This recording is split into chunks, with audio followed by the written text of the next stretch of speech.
Hello and welcome to the March IBMS pod. Today we are joined by IBMS Chief Executive David Wells for a wide-ranging discussion covering everything from pathology networks to promoting the profession to David's work at NHS England during the pandemic. After which, Lorna cleverly drops in for a fascinating LabLife in which she gives us an insight into her work as Head of Animal Health Monitoring at Fera Science. But first up, as always, here are the news headlines. Attending IBMS Congress? We're looking forward to catching up with the profession in Birmingham from the 14th to 17th of March. You can check out details of talks and presentations on our website. This year, we also have an app dedicated to Congress. Just search IBMS Congress in the App Store now. Healthcare Science Week is taking place the 14th to the 20th of March. We're excited to release a new edition of our Superlab comic available in print for Healthcare Science Week. Superlab is our comic aimed at children ages 7 to 11 and features all sorts of fun activities designed to inform young people about the science at the heart of healthcare.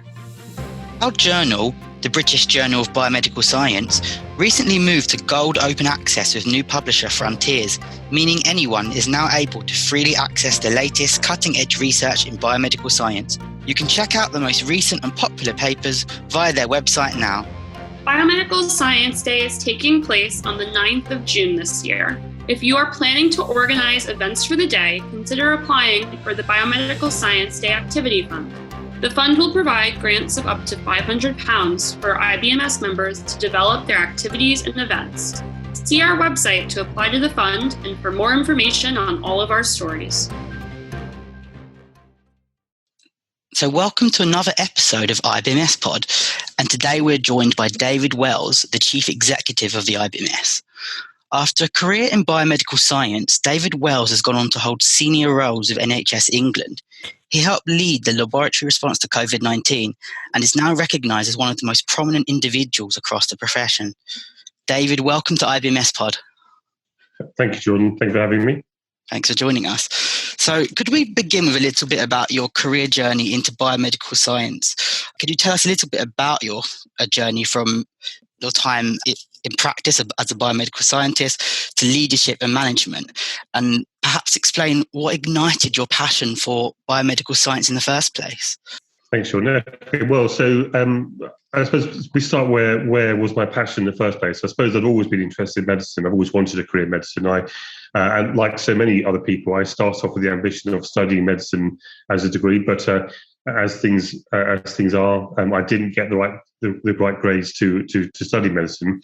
But I now look back on my career and think, what a fantastic misfortune to have, because I've now been in a position I would never have been in if I had done medicine as a first degree, I think. So that's the first thing.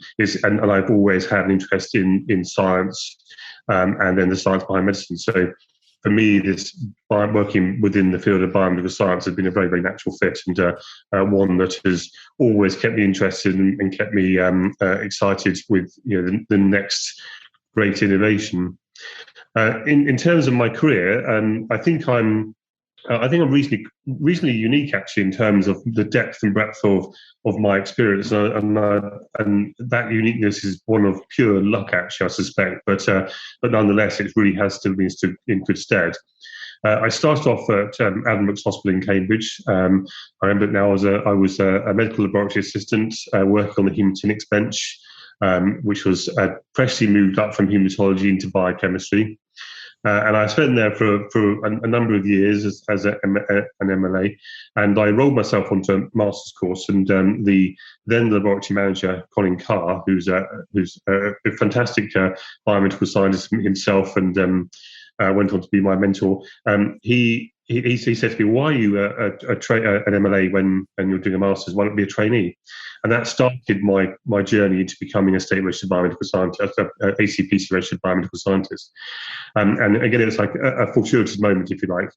Then I spent some good period of time working in the biochemistry lab. I remember the first period of my life was pouring urines every morning which was a task to behold, no less, but stood you in good stead for the future and other things you might have to handle in your professional career working in medicine. But that it taught me a huge range of technical skills, and I was very lucky that once I'd become state registered, that I quickly became a senior biomedical scientist in an automated laboratory at Edinburgh. I'm working in a way that I'm working with new technology at the time that really excited me, that the way the size and scale of things could be working at scale. I also, in that early years of my career, did a bit of work around networking with some of our neighbouring hospitals, and really that sort of gave me the vision, if you like, one that would hold me in good stead in my future career, about how to get systems to work together in a way that they haven't done before for the benefit of patients. Then I up-sticks and moved to London, where I became a chief biomedical scientist at Norfolk Park and Central Middlesex Hospitals.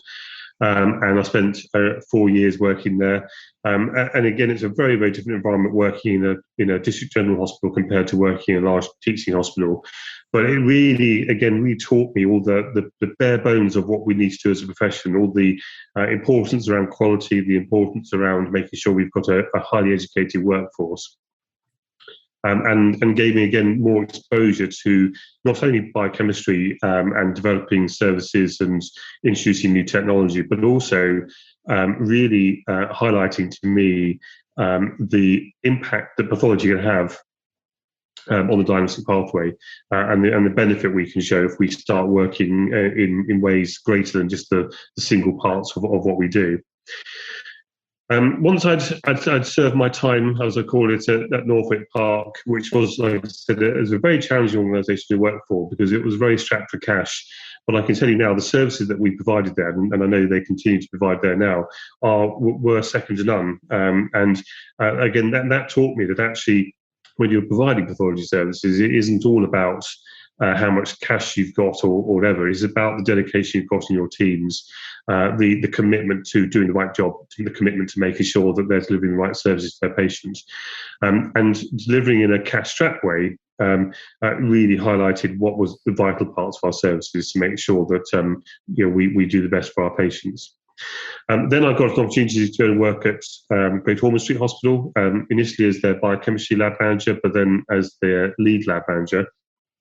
And this was a really great time of my career. Actually, I've met some fantastic people. I worked with some really very, very amazing people across my career. But some of those at Great Ormond Street were really well, because the services they're providing are quite unique across the world. And a real induction to me, having worked in a teaching hospital and a general hospital, to go into a highly specialist hospital to see those last chance tests that we do, the tests that really are the unique tests, the tests that really advise clinicians around some of the rarest diseases we see, and see the dedication of them to making sure that actually they're providing services in the right way. And we're talking about services that sometimes are end-of-life care, but also some are actually at the very cutting edge of medicine, making sure that we save people's lives. And Great Ormond Street was an example of how we should use technology in the right way, and how we can we need to make sure that as we move forward through our professions, that we always adopt and learn new ways of doing things to improve our services, and not be afraid of going in and challenging the status quo. So that was, and again, like I said, I still look back with huge fond memories of Great Ormond Street, because it's such a fantastic place to work and so worthwhile in terms of what it does. And I would say to anyone who has the opportunity, to really expand your horizon when you're moving your career, because you do get to work with some fantastic people if you do that. My next stage was then further up. I was headhunted to join what was then a company called GSTS, which went on to become called Viapath, as their operations manager. And I was then running what was at the time probably one of the largest pathology networks in the country. So it's Guy's and St Thomas's Hospital and King's College Hospital in London. And I was able to bring all of my experience and all of my skills to bear, if you like, because at those hospitals they have everything. They have the specialties that Great Ormond Street has, and they had the general services that Norfolk Park had, and they had the teaching hospital facilities that Admix had.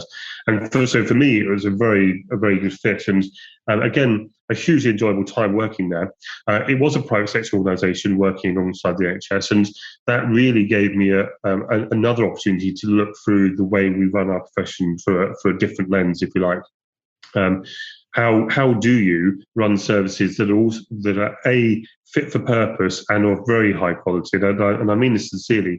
When we look across the service we have in the UK, we have exceptionally high quality services, and we should never ever demur from that. And I don't think any time in my career have I ever allowed the services I've been running to demur from that high quality. But you can do that as well as delivering efficiencies, working differently, delivering innovative ways of ensuring that your services are doing the right thing for our patients and the right things for our clinicians.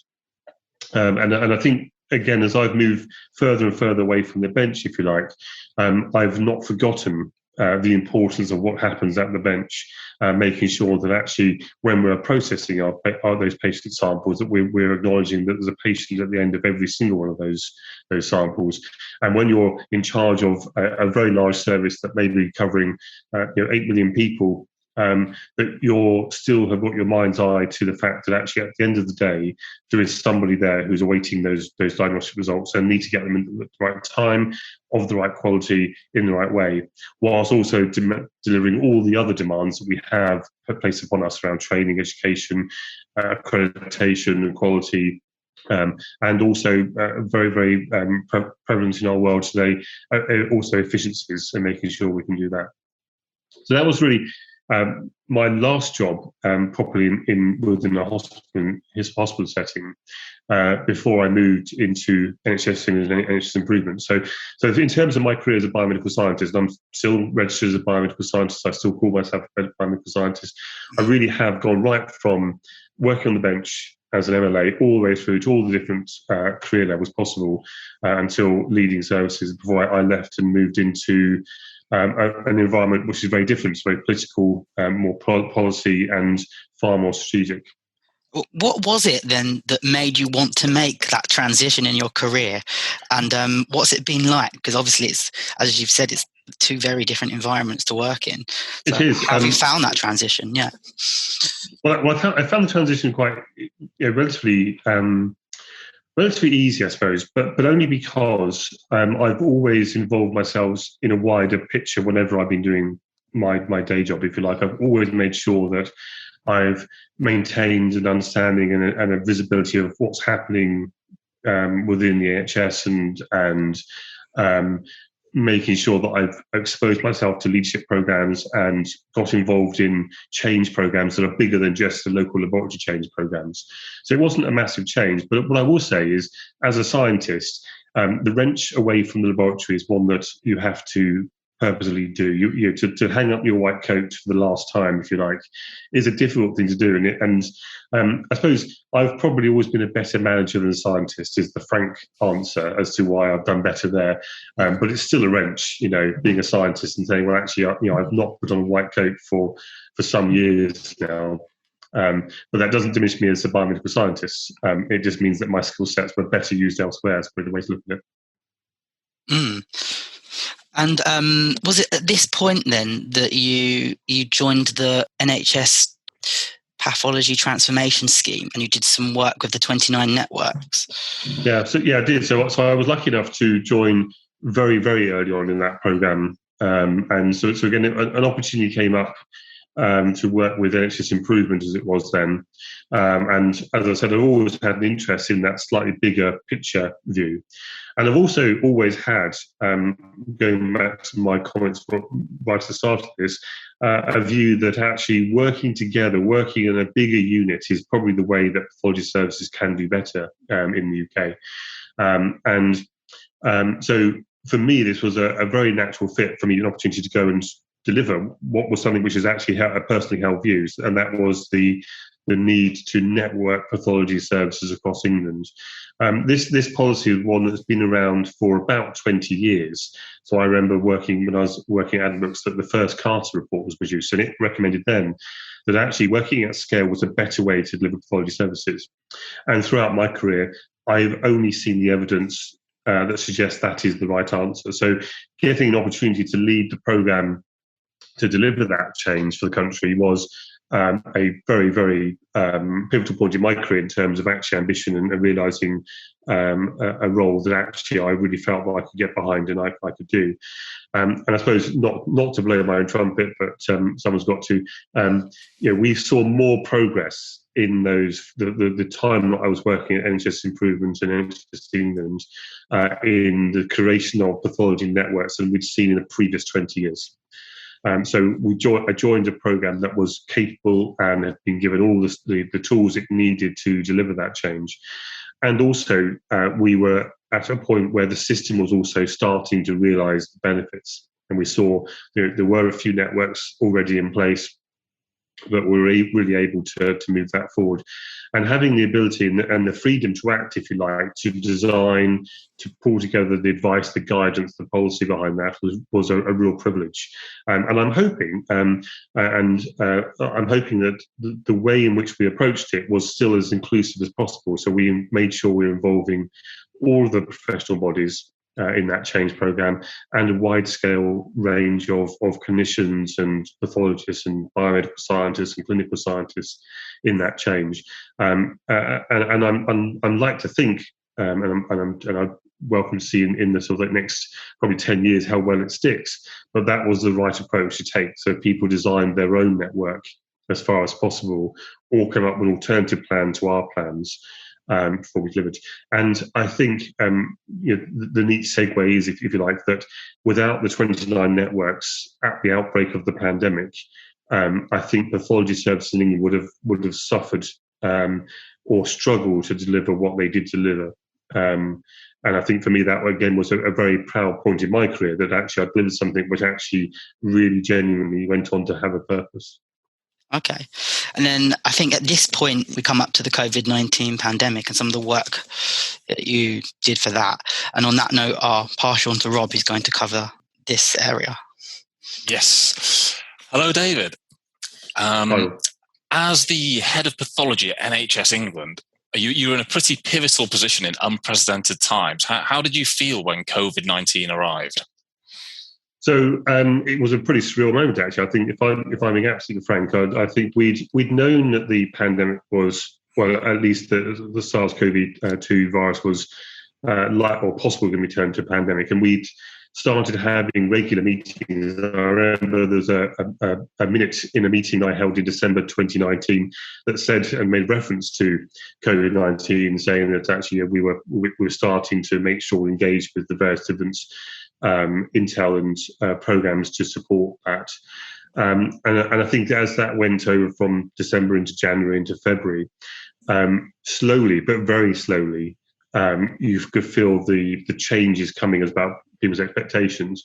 And it wasn't really until I got a phone call, and it was a Friday before, the last Friday in February, I had a phone call from someone who subsequently turned out to be on stage, who just phoned me up and said, "Hi, David. Just to let you know, Public Health England have finished their public health intervention into SARS-CoV. It's now a health intervention. So I thought I'd just ring you up and let you know that the NHS will need to start standing up its capability in terms of testing." And that was a Friday. It was like 7:30 in the evening, and I thought, okay, that's fine. So I started, in my brain thinking, well, what am I going to do Monday morning? How am I going to approach this on Monday morning? And I think at that point, of course, it just became an absolute roller coaster, I suppose is the honest way to describe it, because to say hitting the ground running was not the answer. It was faster than that, and it was generally, there's a phrase we used quite a lot, which was, this is a marathon, but we're doing it like a sprint. And we had to coordinate people. And in the early days, I said about the 29 networks, being able to bring together 29 individuals to start the conversation, to start to build the data we had about what we had, where it was, what capability we had, to start passing messages back and forwards about the expectations being given out by the government, etc., was absolutely pivotal. There's no way we could have done that if we were working in the environment that would be maybe 2 or 3 years before, because working with the 144 laboratories that we had rather than 29 would have been absolutely impossible. It was hard enough for 29.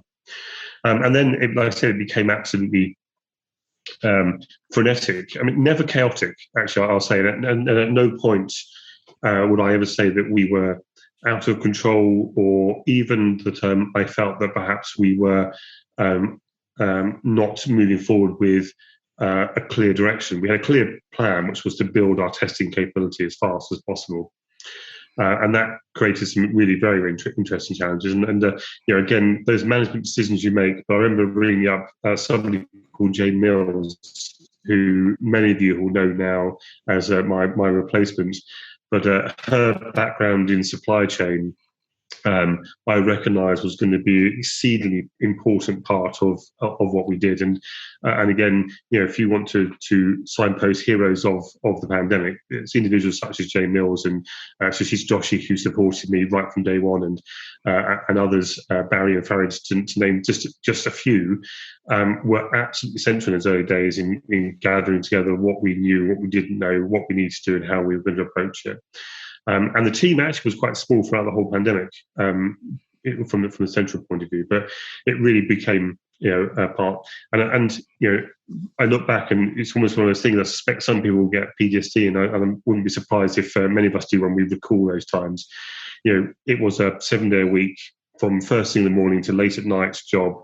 Many people made a lot of sacrifices, and also family members clearly made sacrifices in terms of missing people who were just busy on the pandemic. And it was very, very tough. But a very, very proud point in my career to be able to contribute and use my skill set.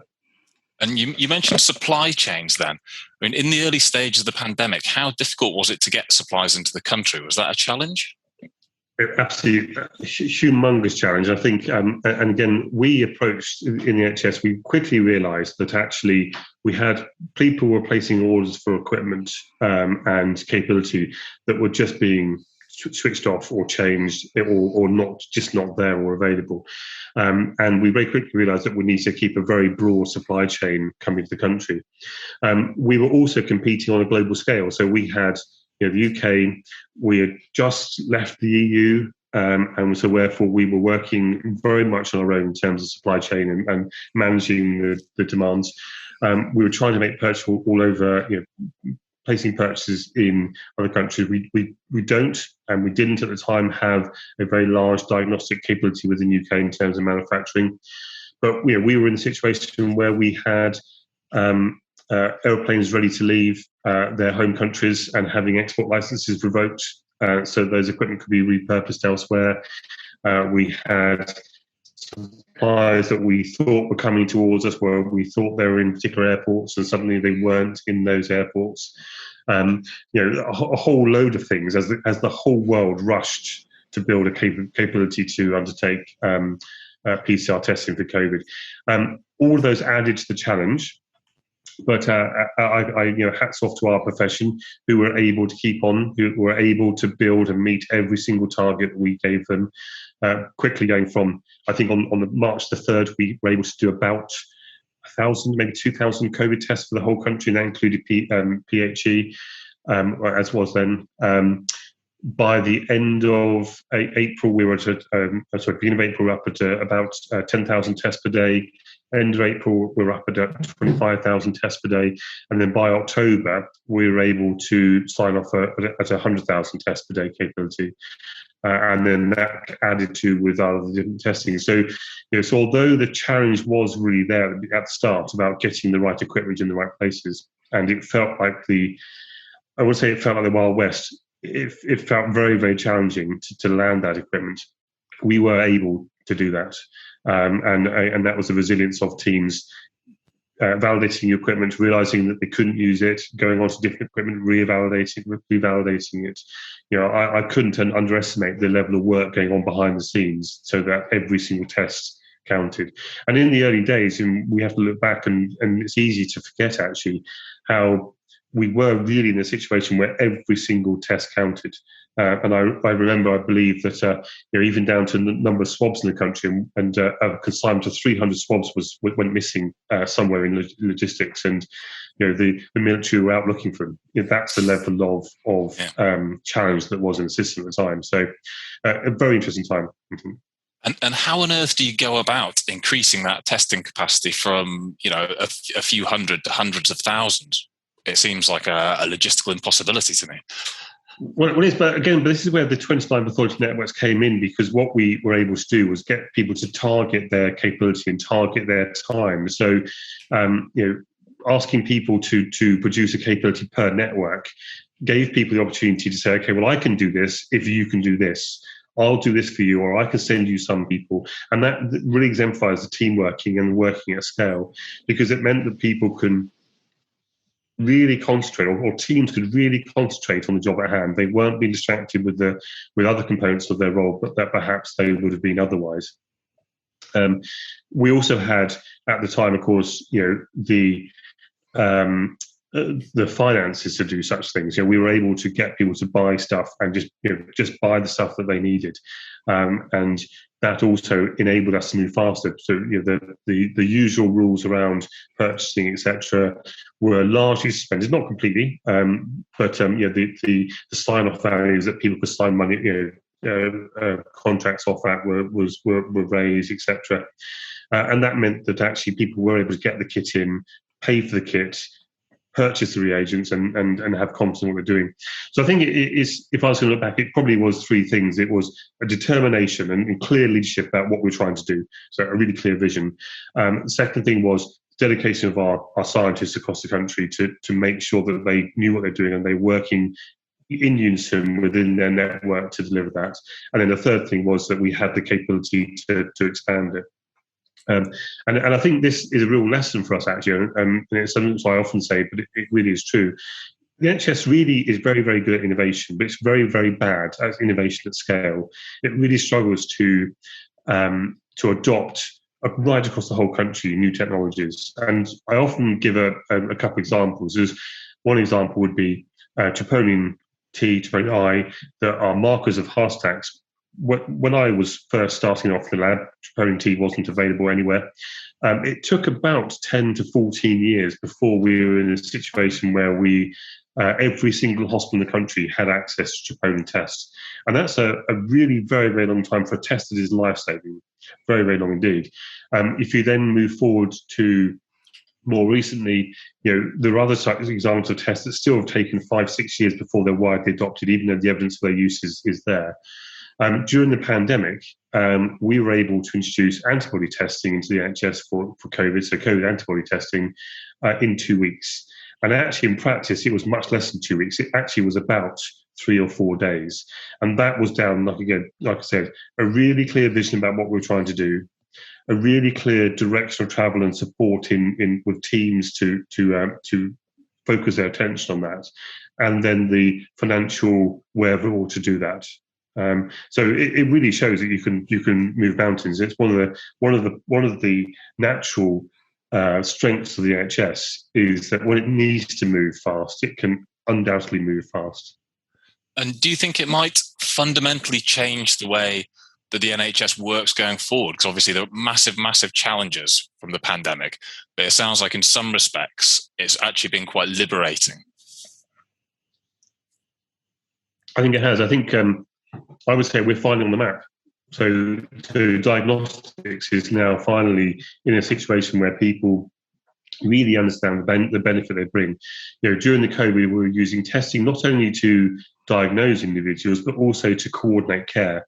So who could go into certain parts of the hospital, who needed to be treated in certain ways, who needed to be isolated, etc. And that really showed. And if that's just so for one virus, what it must be true for all the other viruses out there and all the other illnesses out there. We can really play that through, and the evidence is the evidence is that actually diagnostics can really help you. So we're now seeing diagnostics being a pivotal part of the NHS's future plans. So things like the community diagnostic hubs in England are bringing diagnostics out of the hospitals and into a more community setting. We are looking more and more about how pathology and diagnostic tests can be used to better manage care, particularly around the recovery. So we're seeing an uptick in diagnostic tests in the pathology laboratory to avoid imaging interventions that require imaging time, etc. And I think those things will really pay dividends. We're also seeing a massive investment in diagnostics, both in the digital histopathology arena, also in the LIMS, so the laboratory information systems arena, but also we're seeing a huge injection of cash into our workforce, and many of you will be hearing money coming in from Health Education England and NHS Improvement and NHS England in terms of supporting more biomedical scientists into the profession, into the workforce, because they recognise that was an area that had significant underinvestment for a number of years. Now, roll forward to the next 3 or 4 years, we've got a huge challenge face us as a country in terms of our backlog built up during the pandemic, and diagnostics has an absolutely pivotal role to play in that. We will not be able to work out who should be prioritised over whom without looking at our diagnostics. So I think that's going to really see a big sea change. We're also in a situation now where we're visible from ministers, from the civil service, etc. They recognise now that diagnostic testing is just not a black box that sits somewhere behind the engineering department or whatever. It's now seen as a pivotal part of the healthcare system, and therefore should be recognised as such. And we've got support of a better diagnostic industry within the UK as well. So the world has undoubtedly changed. And our profession has undoubtedly changed. And I think also we can be really proud of the fact that we managed to get our voice heard at the very highest level. In my role, I was very lucky that I was able to get audiences with health ministers on a very regular basis. I was able to speak to the senior leaders in the NHS. If it wasn't hourly, sometimes it was daily. We're here and we're here to stay. And I suppose one of the things that I need to make sure, and we all need to make sure, is we don't lose that ground, and we maintain that. Brilliant. Well, that seems like the perfect point for me to pass you back over to Jordan, talk about the next stage in your career of taking on the role of IBMS Chief Executive. Yeah, so just as you were talking about not having our voice, we had our voice heard amongst some of the most senior people in the country, and retaining that in the future. Recently, this area has been quite prominent with our members, and in regards to promoting our profession and raising awareness of the contributions that our members bring to society. So you focused on this in your most recent editorial, and also this month we've seen the launch of the Pathology Raw campaign, which is, for anyone who might not know, a set of videos highlighting the role of biomedical scientists and lab assistants. We've seen members work with the BBC to produce some videos demonstrating the work of our members. So it's a very popular topic right now amongst our membership. So I'd like to explore some of what we are planning to do to broaden our work in this area. But to start off, David, could you help us understand, why is it so important that we have our voice heard and promote the profession at all, but also we expand this activity with the government and policymakers? So I think it's vitally important, because that's fundamentally where the money comes from. That's where the support of what we do really comes from. So when we look across how we innovate and how we drive our workforce forward, it all comes from central government policymakers. And if they don't know we exist, then they're not going to consider our view as we move forward. And as I said, the importance of diagnostics in the move to recovery and to early diagnostics is absolutely vital. And if the system and government and Department of Health and Social Care don't hear our voice about that, they will not know the opportunities that we as a profession, biomedical scientists and pathology in general, have to offer. And so that's really why we need to have our voice heard. The other advantage, of course, is that we can influence the way the world changes and the way our work do. How many times have you sat and thought, if only somebody who understood this had input into what's going on right now. That's how we change it. We need to be the people who understand it, and we get the right input. So that's why it's so important.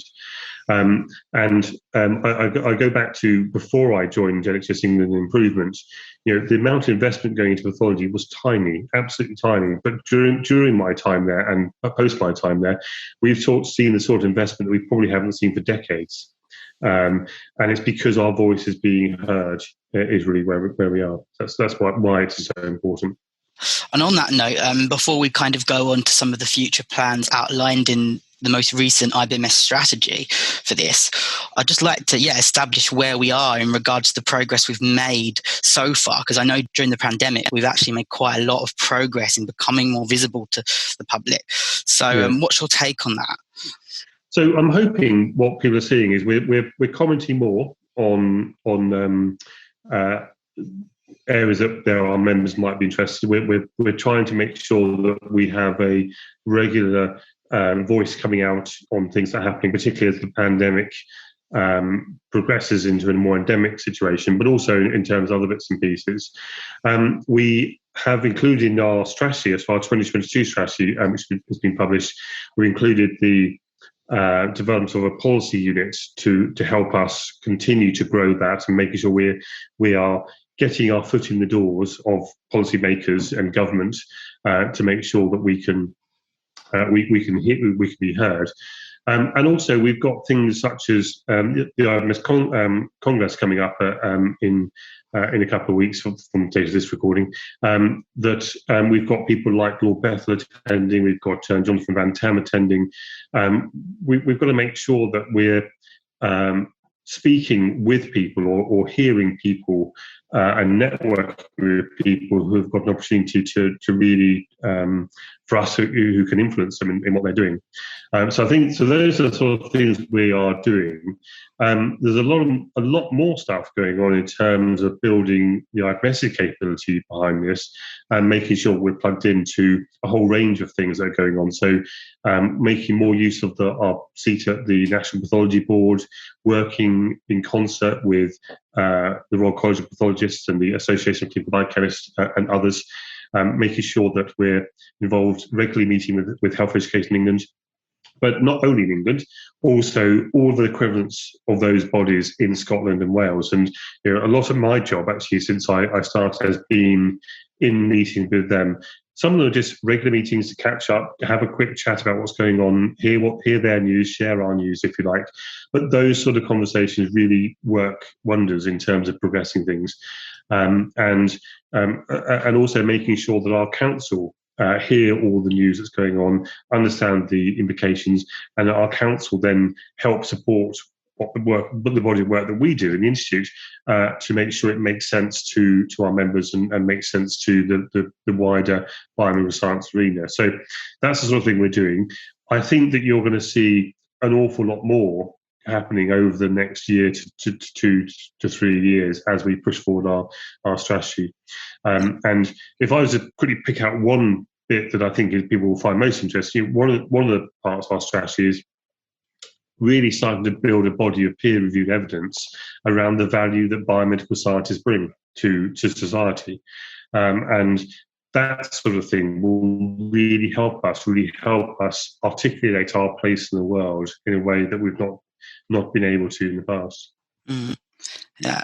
So this would be commissioning actual independent research to help us understand and prove to people across society why biomedical scientists are just so important. Yeah, and more than that, I think to understand what else they can do, because one of the things that drives my passion, if you like, is the fact that we can do so much more.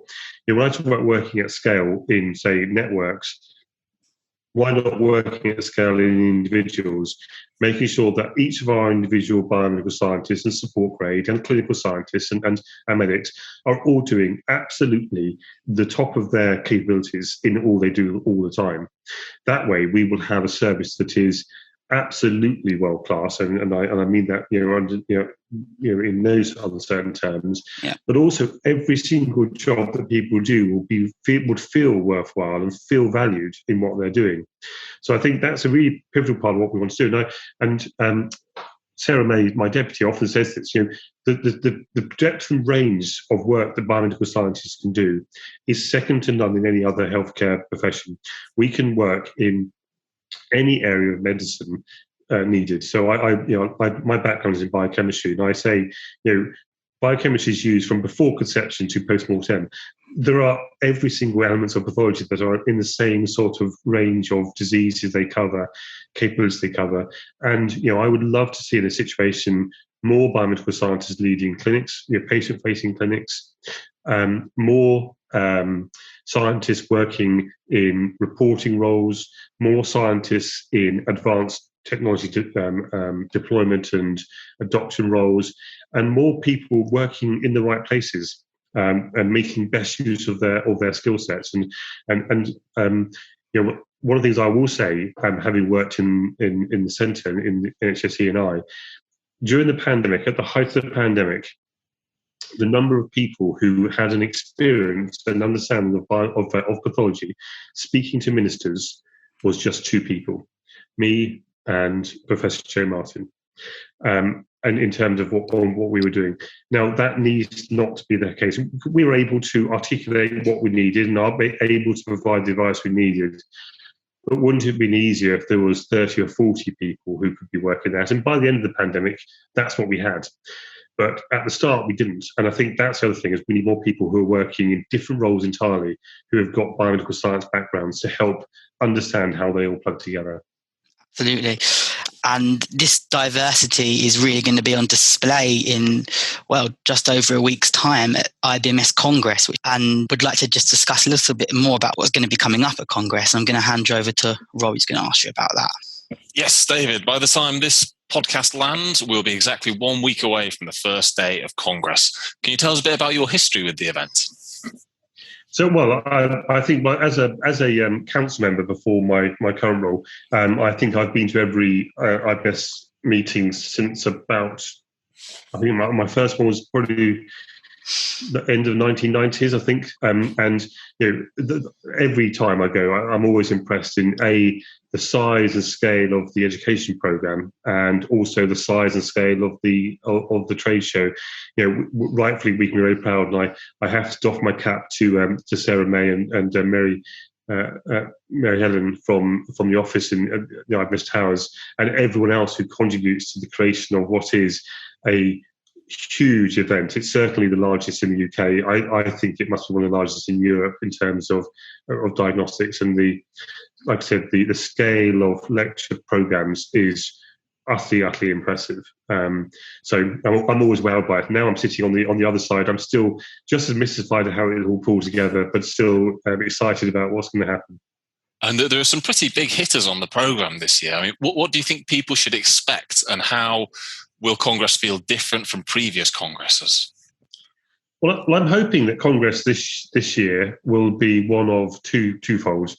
One, a real celebration of the contribution that us as a profession gave during the pandemic, and I don't think we should be abashed or ashamed to really celebrate what we have done as a profession, as a workforce. So I think that's the first thing I want to make sure that we take home with us. And the second thing is really about that future, that new future that involves us in a much bigger scale and involves us with a much louder voice. So, like I said, we've got Lord Bethel, who'll be there to talk about his experience of the pandemic. We've got NHS England there talking about the networking programs. We've got Joe Martin, who's the national pathology lead from NHS England, coming as well. We've got Jonathan Van Tam talking to us, and we've got Lisa Berry from Health Education England, all talking about what we've done, how we did it, and what we need to do in the future.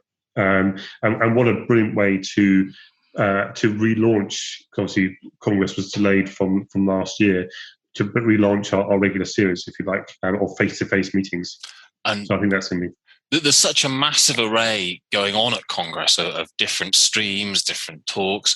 Have you got any advice for those who might be attending for the first time as to what they should do and how they should deal with all that massive influx of information? Well, I mean, what I always used to do was get the Congress program and tick off what I wanted to do and just see where it clashed, and worked out each day what I was going to go and do. And I think spending a good half an hour on looking what's going to happen and planning where you'll be is probably time very, very well spent, because there is a lot happening, and you will find out that you've missed something you really wanted, and it'll only be worse if you haven't planned. And I suppose I'll also say, download the Congress app on your smartphone, because that'll help you, because you can actually diarise everything as well on that. But I think that's my advice: is make sure you think ahead. But also, my other bit of advice is to make sure you schedule some time to go around the trade show. And again, go and talk to the people who are there. Go and talk to the exhibitors. Find out more about the kits, because we all I know from my own experience, when I've worked in a lab, your own supplier very, very well, but go and find out more about your other suppliers, because that's where innovation really comes, and it gives you the opportunity to go and play your supplier off other suppliers, if you know that the competition is doing something you want them to do. So again, more exhibitors than ever. The diagnostic space is very, very different to what it was 3 years ago. There'll be some new and exciting companies there, as much as the old inverted commas companies who'll be there showing off their kit. So please do make time for that. And also, there's lots of side events. UCAS have got some bits and pieces. There are breakfast meetings, and of course there's the social events. Don't miss the social events. If that's one last bit of advice, is don't miss the social events, because they're always very good. Brilliant. And one last final question just to round things off. On the programme, a lot of the sessions are about or touch on COVID-19, the pandemic. If we fast forward 2 years to the next Congress, David, are we still going to be seeing COVID-19 as such a prominent issue, or will the pandemic be endemic and we won't be thinking about it so much? So I think from my personal point of view, I think the virus will be endemic. However, I think the shock waves that we have felt because of it will still be there. And they may well have shifted away from looking more in detail at PCR machines, and perhaps moved more to automation of, say, histopathology laboratories, or better use of digital and AI tools. But the shockwaves will still be there, and they'll be there for a while to come, I think. I suppose if you were to look and reflect back, people still talk about the flu pandemic of 1918. There's a reason why people still talk about it, because it reverberated across history for a while. And I think we will not be free of COVID in terms of that reverberation for a while. But I'm hoping that the next Congress will be one that is much more looking forward to a brighter future, and hopefully some of those, to coin a phrase, some of the green shoots of what we put in place now showing signs of flowering. That is a lovely optimistic note to leave things on. David, thank you so much for your time.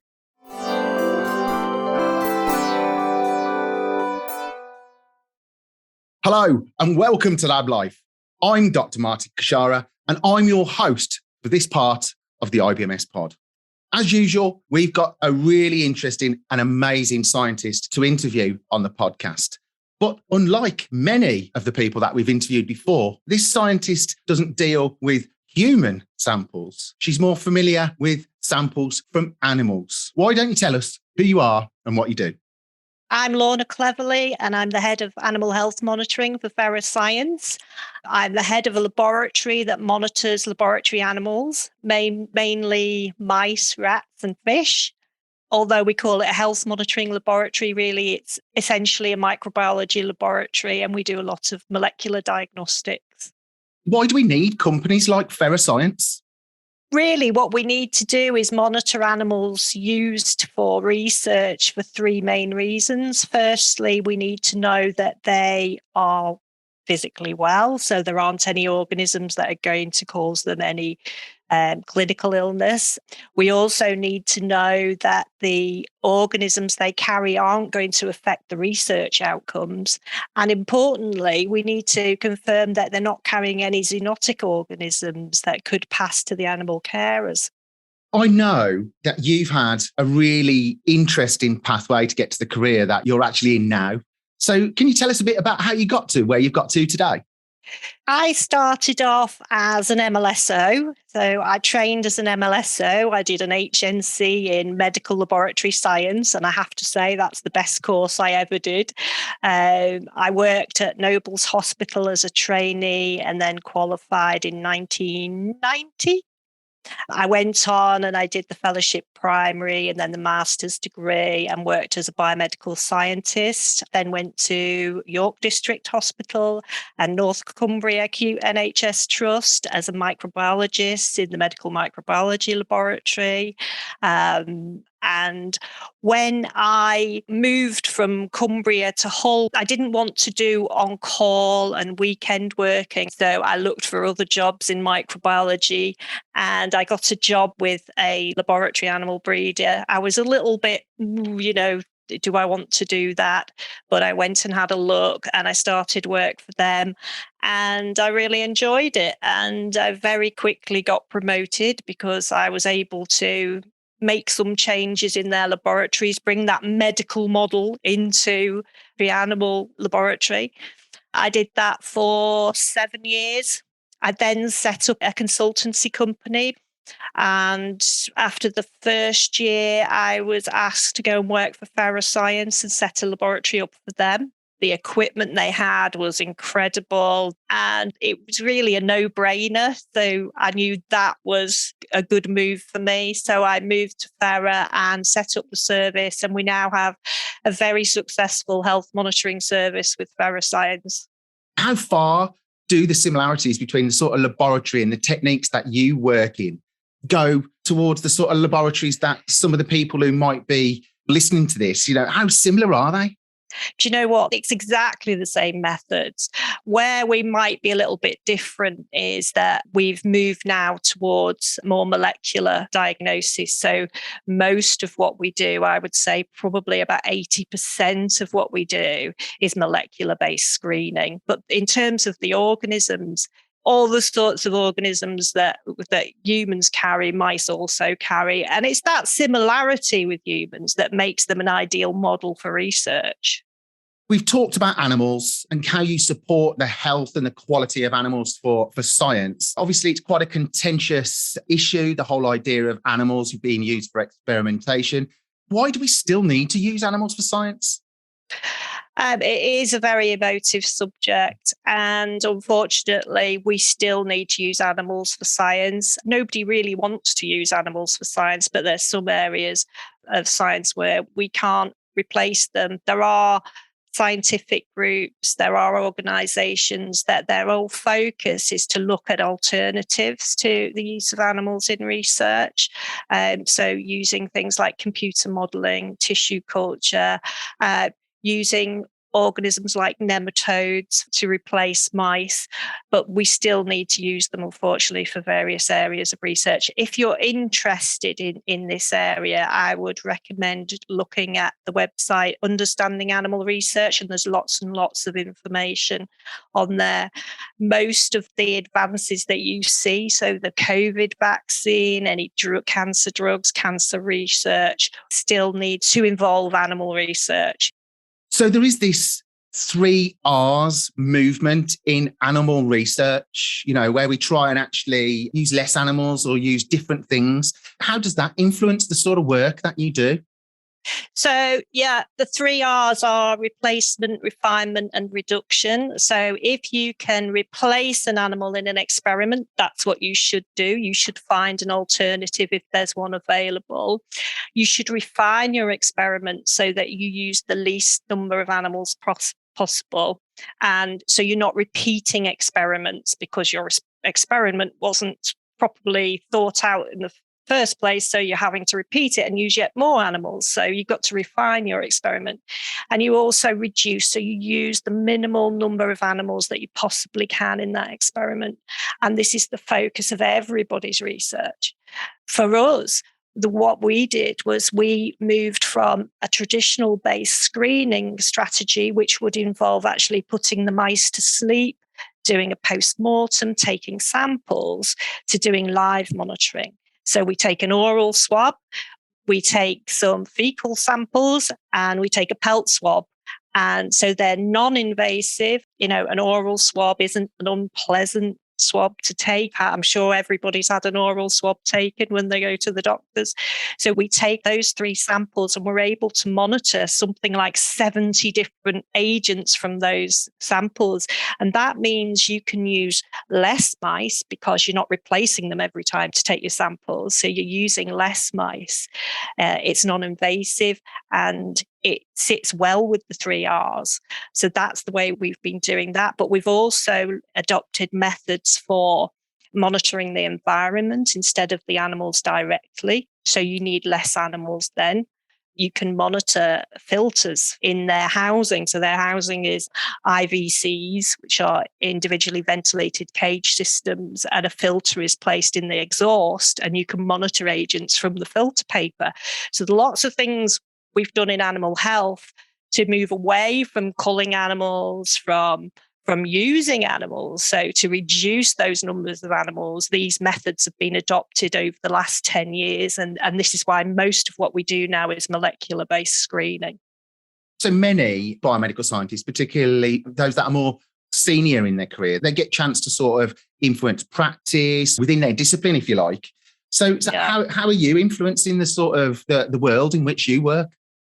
I've been really, really lucky because I've been involved in setting standards or recommendations. We call them recommendations rather than standards because it's up to the facility whether they want to adopt those recommendations. But I've been involved at a European level for monitoring non-human primates. And really, it was my knowledge that I brought from human microbiology that was useful for that group. So I worked with vets from all over Europe to produce recommendations published a couple of years ago.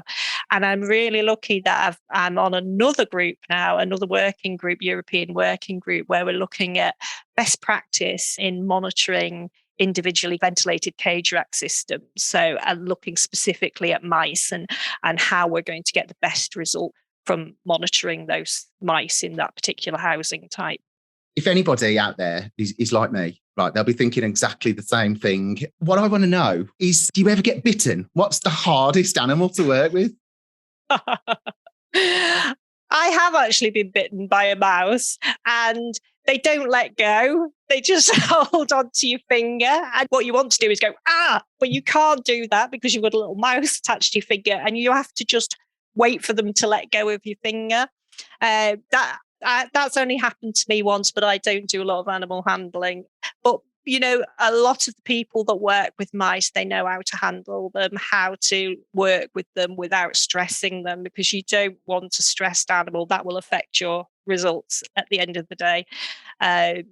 So I don't generally get bitten. And to people who work with them, although they are occasionally bitten, they tend to know how to handle them. And as long as the animal's calm, they're not actually going to bite you. So if there's somebody out there who has been really inspired by our conversation today and they feel like making that jump from what I suppose human biomedical science to veterinary biomedical science, how can they find out more? Well, my area is a very specific area of veterinary science. And if anybody is interested, I would say contact me. I'm on LinkedIn. You can go to the Fera website and look at animal health monitoring and send us an email at animalhealth@fera.co.uk. And I'd be more than interested to talk to you because I think having more biomedical scientists in this field will only improve the quality of the results that we're reporting. I would love to see more biomedical scientists in laboratory animal microbiology. Well, I think that's all the time we've got today. Lorna, thank you for being an amazing part of the podcast and for such a brilliant conversation today. Thank you. It's been an absolute pleasure and an honour. Thank you very much. Well, that's all from me for now. Catch you on another episode of LabLife soon. Thanks so much for listening. We hope you enjoyed the episode.